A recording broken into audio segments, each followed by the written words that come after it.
Hello guys and welcome to the video number 12.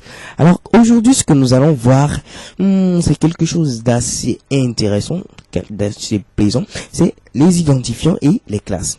Alors pour mettre, disons, en reflet ce phénomène, nous allons mettre ici deux autres H1. Donc je vais appeler celui-là H page 2 et ce dernier page 3. Actualisons notre site web et voyez, nous avons deux autres H1. Mais ce que vous pouvez remarquer, c'est que directement ces deux H1 ont eu également les mêmes propriétés CSS que ce H1. En effet, c'est cela. Lorsqu'on met ici H1 et qu'on donne des propriétés, on dit à CSS que tous mes H1 auront une bordure de 5 pixels de largeur de type solide et de couleur bleue, de couleur de fond white, donc du blanc, et le texte centré. Pour maintenant faire en sorte que seul H1 puisse avoir ses propriétés, voilà à ce moment précis que rentrent en ligne de compte les identifiants et les classes. Ok, appliquer, disons, des propriétés CSS à une classe ou à une catégorie particulière ou également à un élément particulier de mon code HTML. Ok, donc pour cela, qu'est-ce que je vais faire? Je veux appliquer seulement la propriété au premier H1 qui est ici. Donc je vais lui donner ce qu'on appelle un identifiant, un ID. Donc c'est l'attribut ID. Je vais mettre la valeur onGriff, n'oubliez pas les griffes, et je vais donner comme valeur power. Je peux mettre n'importe quoi ici, ce que je veux. Donc power ici comme puissant pour dire que ce sera le plus puissant. Ok, tous les autres sont des losers.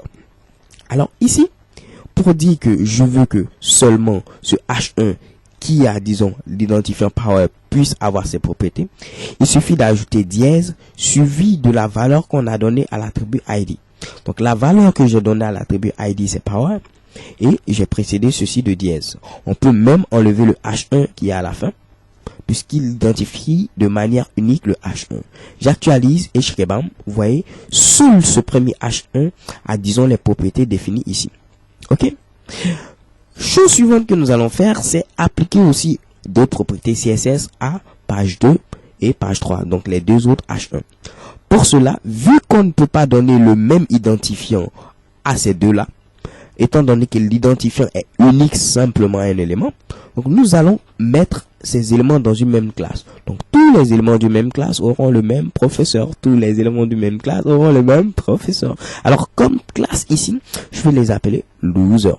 Donc, ce sont des losers. Étant donné que je suis paresseux, je copie cela et que je colle ici. Donc, les deux derniers H1 sont dans la même classe qui a pour nom ici loser. Donc, je viens au niveau de mon code CSS. Je copie ceci rapidement. Un bon programmeur, c'est quelqu'un qui est paresseux. Donc, je mets ici point et je vais mettre le nom de la classe. Donc, à la différence des identifiants dont on précède le nom d'un dièse, pour ce qui est de la classe, on précède d'un point. Ok, donc pas de dièse pour les classes, mais simplement un point. Alors comme ce sont des losers, je vais leur donner simplement une bordure de 1 pixel. La couleur, je vais donner du vert. Et la couleur de fond, maintenant, je vais donner du rose. Pink veut dire un peu de rose ici.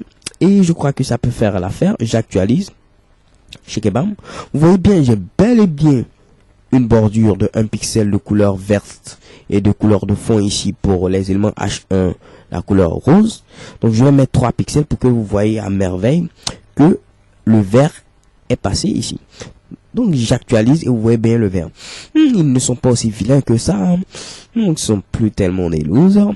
So guys, all for this video. Thank you for watching and see you to the next video. Bye bye. Bye.